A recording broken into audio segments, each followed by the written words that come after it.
할렐루야. 네, 참 신기한 게 수련회 현장에서는 막 방방 뛰고 이러는데 꼭 여기만 들어오면 힘이 쭉 빠져가지고 다시 한번 하겠습니다. 할렐루야. 네, 디모데가 지금 전도서를 주제로 전도서를 몇 가지 주제로 나눠가지고 살펴보고 있는데 오늘 마지막 시간입니다. 제목은 망각의 인간인데 자꾸 인간들이 잊어버린다 하는 거예요. 그래서 전도자는 기억하라고 명령하는데 전도서의 결론이죠. 잊어버리지 말고 기억해라. 이게 전도서의 결론입니다. 그럼 뭘 기억하라고 말을 하느냐? 여러분 예전에 그런 말 들어보셨는지 모르겠어요. 이렇게 산수를 배웠으면 분수를 알고 국어를 배웠으면 주제를 알아라. 그런 말 들어보셨습니까? 이제 세대가 달라가지고 잘 모르시는 것 같은데 어쨌든 지나치게 사치하는 사람이나 과욕을 부리는 사람, 되지도 않을 일에 막 목매는 사람, 이런 사람들을 보면 그런 얘기를 하죠. 송충이는 솔잎을 먹어야 된다, 그런 얘기도 있고, 못 오를 나무 쳐다보지 말라. 다 같이 사람이 자기 분수를 알아야 된다 하는 그런 말인데, 소크라테스 철학자가 너의 주제를 알라 그런 말을 했지 않습니까? 너 자신을 알라 이런 말을 했는데 사실 소크라테스가 그 말을 한 거는 그런 뜻은 아니지만 우리가 보통 그런 뜻으로 쓰죠. 너 자신을 알아라. 놀랍게도 오늘 전도서의 결론이 바로 그거예요. 너 자신을 알아라. 너의 주제를 알아라 하는 거죠. 무슨 말이냐면은 인간들이 자기 분수를 자꾸 잊어버린다는 거예요. 자기 위치, 자기 주제, 어떤 자기 삶의 어떤 그런 그 자리를 자꾸만 잊어버리고 망각하고 선을 넘고 또 이탈하고 그리고 못 오를 나무를 오르려고 하고 그렇게 살아간다 하는 것이죠. 그래서 전도서를 쓴 이 전도자가 살펴보니까 인간의 삶이 고통으로 얼룩져 있거든요. 별 의미 없는 일들에 목숨을 걸고 그래서 상처받고 지치고 고나고 좌절하고 열등감을 느끼고 강박에 시달리고 근심과 염려와 그런 어떤 고통 속에서 살아가고 있는 거예요. 근데 왜 이런 고통이 인간에게 찾아왔는가? 전도자가 잘 살펴보니까 본분을 망각했기 때문이다. 그러니까 자기 자신을 모르고 자기가 서 있어야 할 자리가 어딘지를 모르고 또 자기가 걸어가야 할 그 길이 어떤 길인지를 알지 못하고 자꾸만 이탈하고 욕심을 부리고 또 가지 말아야 할 곳으로 가고 그렇기 때문에 그런 고통이 찾아온다. 자기가 볼 때는 그렇다 하는 것이죠. 그래서 인간들이 어떤 하나님의 창조하심과 하나님의 그 섭리와 하나님의 그 정하신 그 길을 따라서 순응하면서 살고 하나님의 능력을 의지하면서 살고 하나님이 가라 하신 그 길을 가면 괜찮은데 자꾸만 자기 길을 가기 때문에 스스로 파멸을 향해 간다. 전도자가 이것을 어떻게 하냐면 자기도 다 해봤더니 그렇더라 하는 거죠. 재산도 많이 모아보고 전도자 우리가 보통 이 전도서를 쓴 사람 솔로몬이라고 추정을 하는데 결혼도 많이 해보고 땅도 넓혀보고 다 해봐도 공부도 많이 해보고 그랬는데 오히려 고통만 가중되고 허무하고 근심과 염려만 늘어나고 어렵고 힘들고 지치고 그러니까 하나님이 주신 그 몫에 감사하고 하나님 안에서 평안을 누리고 하나님의 어떤 그 정해 주신 그 장소에서 그 위치에서만 살아가면 자기 길을 따라가면 하나님이 정하신 길을 따라가면 문제가 없는데 자꾸만 인간들이 본분을 망각하고 그 자리를 벗어나기 때문에 인간들에게 고통이 찾아온다 하는 거예요. 그래서 전도서 말씀을 우리가 읽어보면 이게 잘못 읽으면 허무주의 같은 생각이 듭니다. 오늘 말씀에도 주제가 나왔죠. 전도서 주제 헛되고 헛되니 모든 것이 헛되다. 여러분들이 이해하기 어려운 말씀이에요. 왜냐하면 지금 얼마나 열심히 살아가고 있습니까? 제가 볼 때는 저도 가끔씩 이제 우리 디모데 학생들을 보면은 반성할 때가 있어요. 왜냐하면 본인의 어떤 그 삶을 위해서 앞으로 자기가 가야 할 그 길을 위해서 너무 열심히 노력한단 말이에요. 굉장히 노력을 하죠. 제가 볼 때 감탄할 정도로. 그래서 나도 정말 좀 열심히 살아야겠구나 이런 도전도 받고 하는데, 근데 그렇게 사는 게 사실 큰 의미 없어. 헛되고 헛되니 다 헛된 거야 이렇게 얘기를 하니까 전도서 말씀이 도무지 잘 이해가 안 되는데, 그래서 우리가 이 전도서 말씀을 읽을 때는 12장을 꼭, 오늘 우리가 읽은 이 12장 말씀을 꼭 읽어야 돼요. 그리고 어떤 전체 하나님의 말씀 안에서 전도서 말씀을 이해해야 우리가 잘못된 허무주의로 빠지지 않습니다. 그럼 전도자가 말하고 싶은 건 뭐냐면, 정욕도 헛되고 재산도 헛되고 젊은 날의 건강도 헛되고 뭐 다 헛된데, 아름다운 여자도 헛되고 다 헛된데 무엇을 말하려고 하느냐? 그럼 다 필요 없고 그냥 산에 들어가서 살아라 이 말을 하려는 것이냐? 그게 아니라 하나님이 정하신 만큼, 하나님의 뜻 안에서 하나님이 주신 목만큼만 의미가 있다 하는 거예요. 그것을 벗어난 것은 다 헛되다 하는 거죠. 심지어 오늘 말씀에 많은 공부는 사람을 피곤하게 할 뿐이다 이렇게 얘기를 하는데, 이 말씀을 이제 그 학생들이 좋아하죠. 엄마가 공부 좀 해 이러면, 어머니 전도서 말씀 뭐 보셨어요? 많은 공부는 사람을 피곤하게 만듭니다. 근데 전도자가 지금 그 얘기를 하는 게 아니라, 우리가 전체 쭉 읽어보니까 여호와의 말씀만이 우리를 살게 하고, 여호와의 말씀만이 우리에게 생명을 주고, 여호와의 말씀만이 우리가 따라야 할 길인데, 그거 외에 너희가 아무리 연구하고 아무리 공부하고 아무리 지식을 추구한다 한들 너희 영혼을 구원할 만한 그런 진리가 없다, 그 말씀을 하는 것이죠. 결국에는 하나님뿐이다 하는 겁니다. 하나님 안에서만 모든 게 의미가 있다는 거예요. 하나님 안에서만 여러분들이 공부하는 것이 의미가 있고, 하나님 안에서 여러분들이 취업하는 게 의미가 있고, 하나님 안에서만 살아갈 때, 우리가 살아갈 때에 그것이 우리에게 복이 되고 기쁨이 되고 평안이 되고 우리가 진정으로 감사할 제목들이 되는 것이지, 그것을 벗어나서는 다 의미 없이 사라져버리는 그런 쓰레기 같은 것들이다, 전도서 기자가 말씀을 하는 것이죠. 그러니까 괜히 힘 빼지 말아라. 그래서 전도서 기자가 여러분들에게 말씀하고 싶은 것은 뭐냐면, 하나님이 여러분들의 인생을 이 포지셔닝 했기 때문에, 위치를 정하셨기 때문에 그 위치에 있어라 하는 거죠. 여러분, 사단이 자기 자리를 벗어났잖아요. 떠났잖아요. 하나님이 정하신 그 위치를 벗어난 거예요. 하나님이 어떤 위치를 주셨어요. 역할을 주시고 의미를 부여하셨어요. 그런데 그 사단이 자기의 아름다움에 매료되어서 그 위치를 벗어났기 때문에 마귀가 된 거죠. 마찬가지입니다. 사람에게도 인생에게도 하나님이 정하신 위치가 있으니 그 자리를 지켜라, 선을 넘지 말아라, 그 자리를 벗어나지 말아라 하는 말씀입니다. 그럼 그런 자리는 어떤 자리냐? 하나님이 먹이시는 자리, 하나님의 도움으로 살아가는 자리, 하나님의 선하심을 따르는 자리, 하나님을 예배하는 자리, 하나님을 높이는 자리, 하나님의 종이 되는 자리, 그런 자리로 나아가고 그 자리에 머물러라 하는 거예요.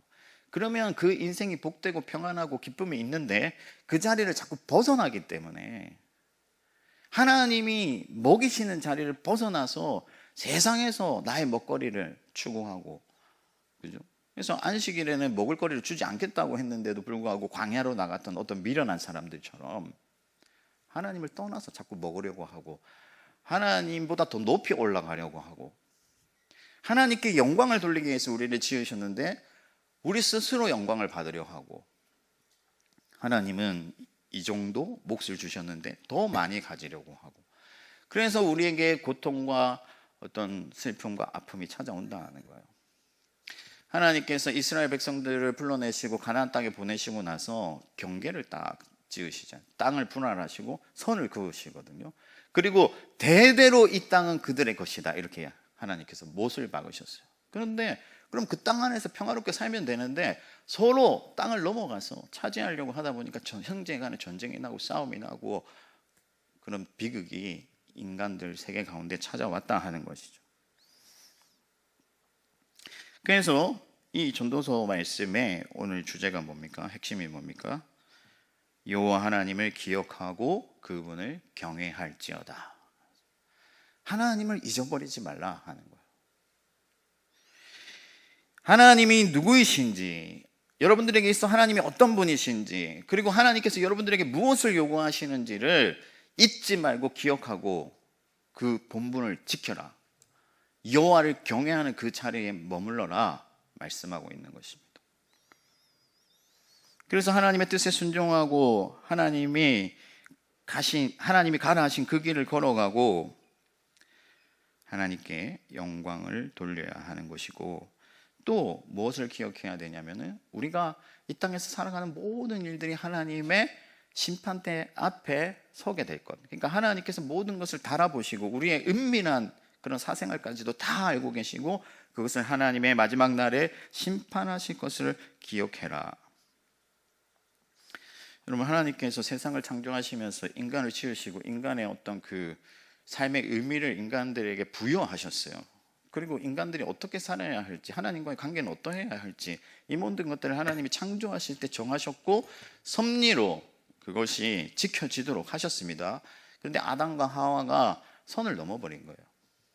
하나님이 머물러라 한 장소는 어디냐? 선악과를 먹지 않는 그 선까지. 그런데 그 선악과를 먹고 그 선을 넘어버린 거죠. 자기의 본분을 망각하고, 하나님께서 지으시고 하나님께서 먹이시고 하나님께서 모든 것을 허락하셨는데 자기 본분을 망각하고 자기 위치를 망각하고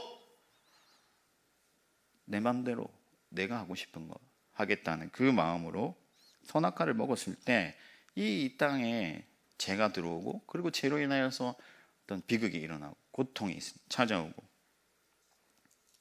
슬픔과 괴로움을 겪으며 살게 되었다 하는 거예요.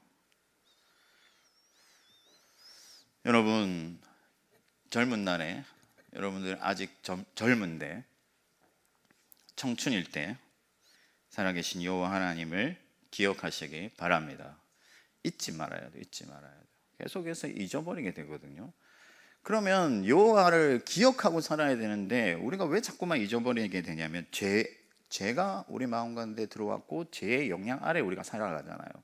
그럼 죄가 우리를 어떻게 만들었느냐? 먼저 우리의 눈을 멀어버리게 한 거예요. 우리가 그러니까 약시라고, 신학적으로는 약시라고 표현하는데 시력이 아예 없는 것은 아니에요. 볼 수 있어요. 근데 어느 정도, 조금만 볼 수 있는 거죠. 하나님의 놀라운 세계와 하나님의 그 지혜와 하나님의 능력과 하나님의 영원한 나라가 있는데 그것을 보지 못한다. 그냥 당장 눈앞에 있는 것, 그것만을 본다 하는 거예요. 근데 문제는 뭐냐면 인간들은 그거 보는 거, 그게 전부인 줄 안다 하는 거죠. 그래서 여러분, 사실 우리가 한 치 앞도 모르잖아요.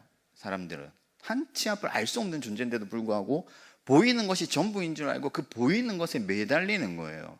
그래서 보이는 것을 쫓아가고 보이는 것만을 신뢰하고 보이는 것만을 사랑하고, 그러다 보니까 먹기에 보기 좋았더라 하는 그 선악과, 보기에 좋은 것, 그 뒤에 계시는 그 강하신 하나님의 세계를 보지 못하고 당장 눈앞의 것, 그것을 쫓았기 때문에 그런 큰 고통을 감수해야 했는데, 여전히 인간들은 죄 가운데서 살면서 보아야 할 것을 보지 못하고 실상을 보지 못하고 영원한 하나님의 세계와 영적인 세계를 바라보지 못하고 하나님이 온 우주를 다스리시고 섭리하시는 것을 보지 못하고 그 하나님의 놀라운 손길, 여러분들의 인생을 주관하시고 붙들고 계시는 그것을 보지 못하고 당장 눈앞의 것만 보는 거예요. 그러니까 자꾸만 실패하고 또 그 눈앞의 것을 쫓다가 넘어지고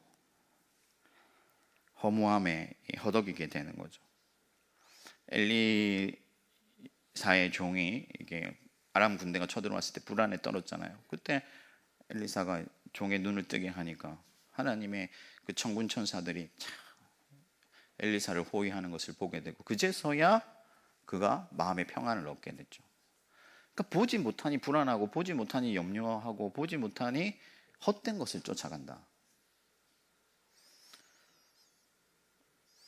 또 우리가 자꾸만 하나님을 기억하지 못하는 이유가 눈앞에 보이지 않기 때문이기도 한데, 다른 면으로 보면요, 우리 스스로 우리를, 인간을 볼 때 꽤 괜찮다 하는 거예요. 신학적으로는 충천된 인간인데 이게 뭔가 자기 안에 뭐가 있는 것처럼 생각을 하는 거죠. 그래서 요즘 AI 그 뉴스에 많이 나오잖아요. AI 시대가 도래하면서 구글이나 뭐 이런 그 회사들도 막 10,000명씩 해고하고 이러더라고요. 이제 웬만한 일들은 AI가 다 해버리니까. 근데 AI를 개발한 사람들 놀랍죠, 그 두뇌가. 근데 이게 오히려 인간에게 화근이 돼가지고 기술자들이 다 해고되는 그런 일들이 지금 생겨나고 있잖아요. 근데 어쨌든 인간들은 그런 위대한 일들을 해내는 것 같단 말이에요, 자기들이 볼 때. 특히 젊은 날에 보면 꽤 내가 괜찮은 것 같은 거예요. 나한테 기회가 있고 가능성이 있고 내가 잘만 하면 내 인생을 뭔가 이룰 것 같은 거예요. 이 젊음이라는 것은 하나님께서 주신 선물인데 그 선물이 오히려 우리에게 덫이 되어서 함정이 되어서 하나님을 망각하게 만드는 그런 어떤 오류에 빠지게 만든다 하는 거죠. 그래서 인간은 너무나도 무력하고 한계가 있고 진짜 이렇게 힘이 없는 존재인데, 전도서 말씀을 쭉 읽어보면 계속 그런 얘기가 반복돼요. 용사라고 해서 반드시 이기는 게 아니고 베테랑 농부라고 해서 반드시 뭐 풍요로움을, 이 풍성한 열매를 거두는 게 아니다, 이런 얘기들을 쭉 하잖아요. 그 이유가 뭐냐면은 인간은 사실은 보잘것 없고 연약한데 우리가 보기에 그렇다고 믿는 거죠. 내가 꽤 괜찮다고, 나는 할 수 있다고 생각하는 거예요. 그래서 여러분, 가인이 하나님께 범죄했을 때 하나님께서 가인을 지켜주겠다고 약속을 하셨거든요. 얼마나 든든해요, 여러분. 하나님께서 어디로 가든지 너를 지켜주겠다, 아무도 너를 손대지 못하게 내가 막아주겠다 했는데 얼마나 든든합니까? 근데 가인은 자기가 믿을만한 거예요. 그래서 자기가 믿을만한 것, 자기 눈에 보이는 것으로 자기를 이렇게 보호하려고 했죠. 그래서 성을 짓고, 하나님은 세상을 떠돌아라, 내가 너를 지켜주겠다 했는데 성을 짓고 그 안에 딱 들어가서 한 발짝도 움직이지 않고 그렇게 미련한 삶을 살다 갔다 하는 거예요. 여러분, 우리는 사실 너무나 보잘것없다는 것을 기억해도 우리가 할 수 있는 것들이 많지 않습니다. 불가항력적인 일들이 너무 많고 변수도 많고, 이 세상은요 우리 스스로 헤쳐나가게 하기에는 너무나 많은 위험들이 도사리고 있고, 특별히 사망의 권세 잡은 사단이 여러분들의 인생을 어떻게든 넘어뜨리려고 호시탐탐 기회를 엿보고 있잖아요. 우는 사다같이 여러분들을 삼키려고, 어떻게 하면 저 인간 넘어뜨릴까 하면서 궁리를 하는데, 그 사단이 하나님이 지으신 것 중에 가장 간사하다, 가장 지혜롭다고 했어요. 그 가장 지혜로운 것이 여러분들의 인생을 넘어뜨리려고 한단 말이죠. 그럼 누가 있어야 되겠느냐 하는 거예요. 나 스스로 내 영혼을 지키고 파수하고 영원한 하나님 나라에 들어갈 수 있을 것이냐? 그렇지 않다 하는 거죠. 마지막으로 세 번째로, 인간이 왜 자꾸만 하나님을 기억하지 못하고 자기 본분을 망각하냐 하면은, 인간은 불신하는 존재다 하는 거예요. 그러니까 인간 스스로가 거짓된 존재다 보니까 남의 말을 잘 믿지 않습니다. 인간이 얼마나 거짓되냐면, 여러분 맛있는 거 먹으면 뭐라고 하냐면은 둘이 먹다 하나 죽어도 모른다, 이런 얘기 하죠, 그죠? 그럼 둘이 먹다 하나 죽었는데 모르겠습니까? 말도 안 되는 얘기죠. 그렇게 꾸며내게 가장하기를 좋아하는 게 인간들인데, 그러다 보니까 잘 믿질 않아요. 여러분, 경험주의 철학도 사실은 어떤 불신에서 비롯되는 거죠.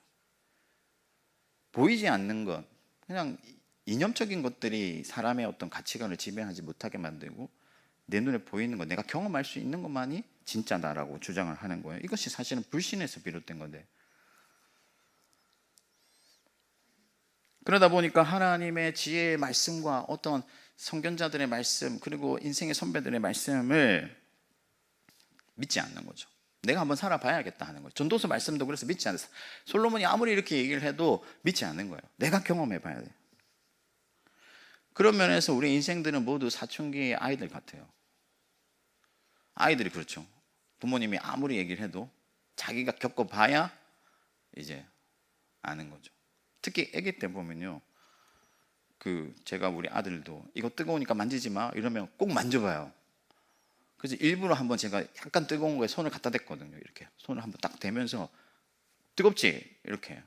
그 다음부터는 이제 손을 안 대더라고요. 아빠가 뜨겁다 한 것은, 뜨거운 것을 이제 아니까 안 하지. 근데 그전에는 뜨겁다고 아무리 말을 해도 자기가 대본단 말이에요. 그러니까 우리도 이런 미련한 아이들처럼 하나님께서 아무리 말씀을 하셔도 그것을 믿지 못하고 자꾸만 내가 경험하려고 하는 거죠. 그러면 우리가 어떻게 해야 여호와 하나님을 기억하고 살아갈 수 있을까? 잊지 않고 살아갈 수 있을까? 가장 먼저는 여러분 영적인 시각을 길러야 된다는 거예요. 믿음의 눈을 떠라 하는 건데, 여러분들이 살아가는 이 세계 가운데 두 가지 시선이 있어요. 두 가지 시각이 있습니다. 하나는 육신의 시각이죠. 그럼 이제 나의 정욕과 나의 어떤 그 욕망이 지배하는 그런 시각인데, 그러다 보면은 결국에 죄를 짓게 되고 실패하게 되고. 그러나 여러분 믿음의 눈을 떠야 된다 하는 거예요. 믿음의 눈을 떠야 된다. 예수 그리스도께서 이 땅에 오셨고 우리를 위하여 자기의 생명을 내어주셨고, 그리스도께서 보이시는 하나님으로 나타나셔서 우리에게 하나님의 사랑을 나타내셨어요. 그리고 나서는 하나님께서 우리를 얼마나 사랑하시는지를 믿을 수 있도록 만들어주신 것이고, 우리에게 믿음을 선물로 주신 거예요. 성령을 보내셨고, 결국에는 예수 그리스도를 통해서 여러분들의 믿음의 눈을 뜨게 해주신 거다 하는 거죠. 보지 못하는 여러분들, 약시의 인간, 하나님이 살아계신 것과 하나님의 어떤 나라를 보지 못하는 여러분들을 위하여서 예수 그리스도께서 이 땅에 오셔서 믿음의 눈을 뜨게 해주신 거다. 마치 엘리사가 그 종의 눈을 뜨게 해준 것처럼. 그러니 여러분 믿음으로 이제 실상을 바라봐야 돼요. 서머나 교회가, 서머나라는 도시가 매우 부유한 도시인데, 거기서 그리스도인으로 산다는 것은 권리들을 포기하고 쉽게 말하면 좀 왕따 되어 살아가는 거죠. 그러다 보니까 얼마나 좀 열등감과 그런 어떤 비참함을 느끼겠어요. 근데 예수님께서 서머나 교회 편지하면서 너희가 실상을 봐야 된다. 너희가 사실은 가난한 자가 아니고 부유한 자다, 이런 말씀을 하는데, 믿음의 눈을 뜨고 보면 겉으로 보면은 서머나에 믿지 않는 자들이 부자예요. 잘 나가요. 많은 걸 가졌어요. 그러나 예수 그리스도께서 말씀하시기를 믿음의 눈을 뜨고 봐라. 너희는 하나님을 소유한 자들이고 하나님의 나라를 유업으로 받을 자들이고 하나님의 영광이 너희 앞에 있다 하시면서 믿음의 눈을 뜨고 바라볼 것을 명령하시잖아요. 마찬가지입니다, 여러분. 여러분들 살아갈 때 믿음의 눈을 뜨지 아니하면 세상에서 뭐 잘 나가는 사람 바라보다가 그런 자리까지 나도 가야 되는데, 그러니까 친구들이 막 대기업 들어가고 막 좋은 데 뭐 취업하며 나는 그렇지 못하면 계속 열등감에 사로잡히고 이런 어떤 삶을 살아갈 수가 있는데, 그렇지 않다는 거예요. 이미 여러분들은 하나님의 나라의 자녀가 되었고 하나님의 영광을 얻었고 예수 그리스도의 권세를 가진 자들이다. 아멘이십니까? 그것을 믿고 믿음의 눈으로 여러분들의 인생을 조망하고 여러분 자신을 바라봐야 된다 하는 겁니다. 여러분들은 하나님께서 구원하신 자들이요, 하나님이 손바닥에 새겼고 하나님께서 특별히 뽑아 부르신 하나님의 귀한 사람들이다. 그러므로 여러분 자신의 믿음을 위하여 날마다 기도하십시오. 믿음의 눈이 감기지 않도록, 믿음의 눈을 잃어버리지 아니하도록 기도하시고 예배를 통해서 날마다 믿음을 회복하시고 믿음을 강하게 하시기를 바랍니다. 그리고 성령의 인도를 받아야 돼요. 성령의 인도를 받아야 된다는 거예요. 무슨 말이냐면요, 자꾸만 우리가 선을 넘잖아요. 우리의 정욕을 따르고 우리의 욕심을 따르고 세상에서 주입된 그런 가치관을 쫓다 보면 자꾸만 선을 넘거든요. 하나님이 정하신 위치를 벗어나요. 그래서 우리는 늘 겸손히 성령의 인도를 받아야 됩니다. 성령의 손을 놓치는 순간 여러분들은 세상으로 휩쓸리는 거예요. 왜냐하면 세상의 파도가 너무나 거세기 때문에. 세상의 어떤 가치관이 여러분들을 지배하는 건 한순간이에요. 여러분들은 그러니까 성령의 담비를 맞아야 되는데 성령의 그 담비를 맞지 아니하면요, 세상의 어떤 그 쏟아지는 것들은 어떻게 쏟아지냐면 소나기처럼 여러분들에게 쏟아져요. 매체를 통하여서, 막 신문을 통해서, 친구들의 대화를 통하여서 계속해서 세상의 가치관들이 여러분들을 막 쏟아진단 말이에요.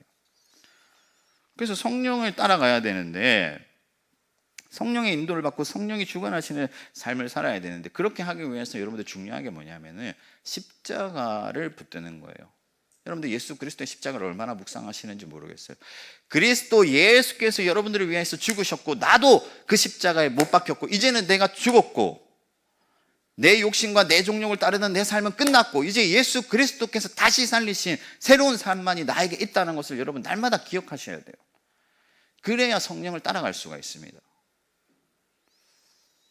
제가 이번에 디모데 수련회 할 때 제가 이제는 나는 죽고 그리스도께서 다시 사셨으니 그리스도를 위하여 살기를 결단하는 자들만 일어나라 했는데 저는 몇 사람 안 일어날 줄 알았어요, 솔직히. 근데 다 일어나더라고. 할렐루야. 십자가 앞에 못 박히고 자기 부인이 일어나지 않으면 성령을 따라갈 수가 없다 하는 거예요. 왜냐하면 여전히 내 욕심이 더 크고 내 욕망이 더 크고 내가 보기 좋은 것이 눈앞에 가득하기 때문에 십자가를 굳게 붙들지 아니하면 성령의 인도를 따르는 일은 요원한 일이 되고 마는 것이죠. 그래서 십자가의 복음을 날마다 묵상하고 붙들고 그리고 성령을 구해야 된다. 성령을 구하라. 아버지께서 좋은 것 주신다 하시고 성령을 구하라 하셨잖아요. 성령을 얻는 길은 단 한 가지뿐입니다, 여러분. 기도하고 간구하는 거예요. 손을 벌리는 거예요. 그러면 성령께서 여러분들 마음을 주장해 주시고 여러분들 안에 있는 모든 세상의 찌꺼기들을 쓸어내시고 하나님의 선한 빛을 비춰주시고 의의 길을 따라가도록 만들어 주신다 하는 거죠. 여러분, 범사에 여러분들의 힘을 빼고 모든 일을 성령 안에서 무시로 기도하면서 하나님께 맡겨드리시기를 축복합니다. 마지막 포인트가 이게 제일 중요한데 뭐냐면요, 하나님의 말씀을 가까이 하라 하는 거예요. 말씀을 가까이 하라. 오늘 지혜자들의 말씀이 채찍 같고 잘 박힌 목과 같다 이렇게 얘기를 했는데, 여러분 하나님의 말씀을 붙들고 말씀을 가까이 하면 그 말씀이 여러분들의 인생의 채찍이 되어서 감히 헛된 길로 가지 못하도록 여러분들을 막아주고 우리가 마땅히 따라가야 할 그 길을 가게 만들어주고, 잘 박힌 모처럼 절대 뺄 수 없는 잘 박힌 모처럼 여러분들의 인생을 굳게 못 박아서 하나님께 못 박아서 떠나지 아니하도록 만들어준다 하는 거예요. 그것이 뭐냐면 바로 하나님의 살아계신 하나님의 말씀이다. 말씀. 이 말씀이 한 목자에게서 나왔다고 했습니다. 예수 그리스도가 곧 우리의 말씀이시잖아요. 말씀이신 예수 그리스도. 그러니까 예수님께서 이 땅에 오셔서 여러분들에게 주시고자 한 것은 하나님의 말씀입니다. 보이는 말씀으로 나타나셔서 우리에게 이것저것 알려주시고 몸소 행하여서 하나님의 진리를 우리에게 알려주신 분이 독생자 예수 그리스도, 우리의 대제사장이신 그리스도 예수이시다 하는 거예요. 그러므로 여러분, 말씀은 아무리 강조해도 지나치지 않습니다. 말씀을 읽고 묵상하고 특별히 말씀을 암송하시기를 바라요. 여러분 나이 때 해야 돼요. 제 나이 되면 이미 늦었습니다. 제가 지난주에도 말씀을 하나 암송을 이제 가능하면 암송을 해보려고 시도를 하는데 돌아서면 생각이 안 나더라고요. 근데 저는 여러분 나이 때 거짓말 아니고 한 절 딱 읽으면 바로 그냥 머리에 박혔어요. 그래서 우리 수련회 때 막 이렇게 말씀 암송을 해야 밥 주잖아요. 항상 제일 빨리 갔습니다, 저는. 근데 이제는 읽어도 잘 안 돼요. 제가 지난주에 시편 30편 11절 말씀을 암송했는데, 주께서 나의 슬픔이 변하여 내게 춤이 되게 하시며 나의 베옷을 벗기시고 기쁨으로 띠띠우셨나이다. 이 말씀을 외우는데 하루 종일 걸렸어요. 좀 지나면 또 잊어버리고. 여러분 나이 때는요, 하나님의 말씀을 암송하면 그것이 마음에 딱 박히고 평생 가는 거예요. 평생. 그래서 그 말씀이 때마다 시시각각 여러분들을 탁탁 쳐주면서 붙들어주는 거죠. 그래서 시편의 시인이 청년이 무엇으로 그 행실을 깨끗게 하리까? 주의 말씀만 지키 따름이니이다. 주님의 말씀을 여러분들의 마음에 새기고 붙들면은 여러분들이 여호와께서 정하신 그 자리에서 떠나지 아니하고 여러분들의 인생의 그 굳건히 서서 마지막 하나님의 심판 때에 세상 사람들은 다 쓸려 내려가도 여러분들은 그 자리에서 하나님의 구원을 받게 될 줄 믿습니다. 말씀을 정리하겠습니다. 여러분, 모든 것이 헛됩니다. 그냥 허무주의는 아니에요. 헛되고 헛되니 다 헛되다고 하니까 그냥 뭐 내가 지금 공부하는 것도 헛되고 내가 좋은 대학 가는 것도 헛되고 아닙니다. 의미가 있습니다. 다만 여호와 하나님 안에서만 의미가 있어요. 예수 그리스도 안에서만 의미가 있어요. 그래서 바울이 그렇게 공부를 많이 했는데 내가 그리스도의 십자가의 복음 외에는 모든 것을 배설물같이 여기겠다. 왜? 예수 그리스도 밖에서는 모든 게 의미가 없기 때문에 하나님 안에서만이 하나님께 인정되는 것들이고 영원히 남는 것들이기 때문에 그렇게 하겠다 하는 거예요. 그래서 하나님 안에 살고 예수 그리스도 안에 살면 여러분들이 어떤 모습으로 살든지 어떤 형편에 있든지 그것은 다 하나님께 영광이 되는 것이고 하나님 나라에 기억되는 것이고 하나님 나라에서 상을 받는 것이지만은, 그렇지 아니하고 하나님 밖에서 여러분들 하나님을 자꾸 벗어나서는 다 어떤 부귀영화를 누리더라도 그것은 쓰레기 같은 것들이다. 예수님께서 비유를 하실 때 한 부자가 모든 재물을 쌓아두고 이제 내가 먹고 놀자 좀 쉬자 할 때 하나님께서 이 불쌍한 인생아, 이 미련한 인생아, 오늘 밤에 내가 너의 영혼을 거두어가면 네가 모아놓은 저 재물이 누구의 것이 되겠느냐? 여러분, 하나님 안에서만 모든 것이 의미 있다는 것을 기억하고 젊은 날에 여호와 하나님을 잊지 말고 망각하지 말고 기억하고 경외하는 여러분들 되시기를 바랍니다. 제 권세 아래 벗어나서 믿음의 눈을 뜨고 성령의 인도를 받으면서 말씀의 지시를 따라 그렇게 하나님께 복을 받는 저와 여러분들 되기를 주님의 이름으로 축원합니다.